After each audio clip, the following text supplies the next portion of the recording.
LGBTQ, lesbian, गे, bisexual, transgender, क्वेअर आणि अजून बरेच काही या सगळ्यांच्या हक्कांसाठी सुप्रीम कोर्टात सुनावणी झाली आहे, ज्यात समलैंगिक जोडपे लग्न करू शकत नाही असा निर्णय देण्यात आलाय, ज्यामुळे देशातील LGBTQ कम्युनिटीबद्दल चर्चा सुरू झाली आणि आपल्या सगळ्यांनाच माहिती आहे समाजात त्यांना कशी वागणूक दिली जाते। खरं सांगायचं म्हणजे त्यातील काहींचे राहणीमान पण तसेच असतं। कुणी पुरुष असून बायकी वेशभूषेत राहतं तर एखाद्या स्त्रीचं स्त्रीशी प्रेम संबंध असतात।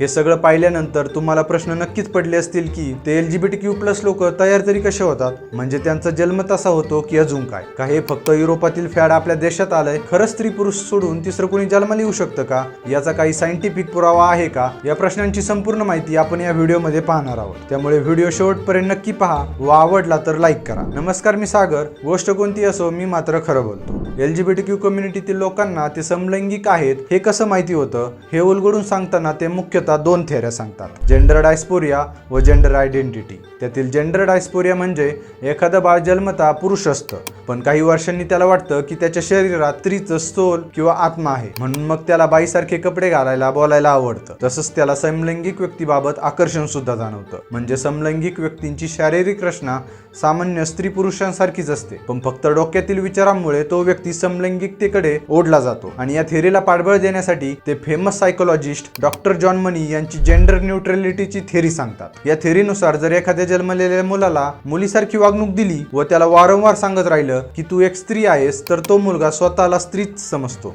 व स्त्रीसारखाच वागतो। या थेरीला प्रूव्ह करण्यासाठी डॉक्टर मनी यांनी 1965 साली कॅनडामधील रायमर अपत्य निवडलं होतं। त्या अपत्याला 2 जुळे मुलं जन्माला आली होती। त्यातील एका मुलावर डॉक्टर मनी यांनी त्यांची जेंडर न्यूट्रॅलिटीची थेरी ट्राय केली होती। त्या मुलाला जन्मापासून ते 15 वर्षांचा होऊपर्यंत मुलीसारखी वागणूक दिली गेली। कपड्यापासून ते उठण्या बसण्यापर्यंत सर्व काही मुलींसारखे शिकवलं। त्याचा परिणामही तसाच झाला, तो मुलगा स्वतःला मुलगी समजायला लागला। आणि अशा प्रकारे डॉक्टर मनी यांनी त्यांची जेंडर न्यूट्रॅलिटीची थेरी सिद्ध करून दाखवली होती, पण ती फार काळ टिकली नाही। तो मुलगा, ज्याचं नाव डेव्हिड होतं, तो 20 वर्षांचा होऊपर्यंत मुलीसारखा राहिला खरा, पण त्यानंतर त्याला जाणवले की तो एक मुलगा आहे। आणि याबाबत त्याने वेगवेगळ्या माध्यमांना त्याच्यासोबत घडलेले संपूर्ण प्रकरण सुद्धा सांगितले। LGBTQ प्रकरण हे फक्त बायोलॉजिकल नसून मेंटल आहे हे सिद्ध होतं। आपल्या देशातील LGBTQ लोकांना लग्न करण्याची कायदेशीर परवानगी नाहीये, त्यामुळे ज्या नॉर्मल कुटुंबाला सोयी सुविधा मिळतात त्या समलैंगिक व्यक्तींना मिळत नाहीत, जसं की हेल्थ इन्शुरन्स, लोन यासारख्या सुविधा हे लोक घेऊ शकत नाहीत। म्हणून त्यांनी सुप्रीम कोर्टाचे दार ठोठावलं होतं। खरं तर हा निर्णय पार्लिमेंटमध्ये सरकार घेऊ शकलं असतं, पण सरकार म्हणतंय की या सगळ्या युरोपातील अर्बन कन्सेप्ट आहेत आणि जर आम्ही समलैंगिक विवाहाला परवानगी दिली तर भारतीयांच्या धार्मिक आणि सामाजिक रचनेला धोका निर्माण होऊ शकतो। बघा आता सरकारचं घोडं कुठं चाललंय। सरकारचंच काय, आपल्या देशातील जनता सुद्धा समलैंगिकतेला एखाद्या भयानक आजाराप्रमाणे पाहतं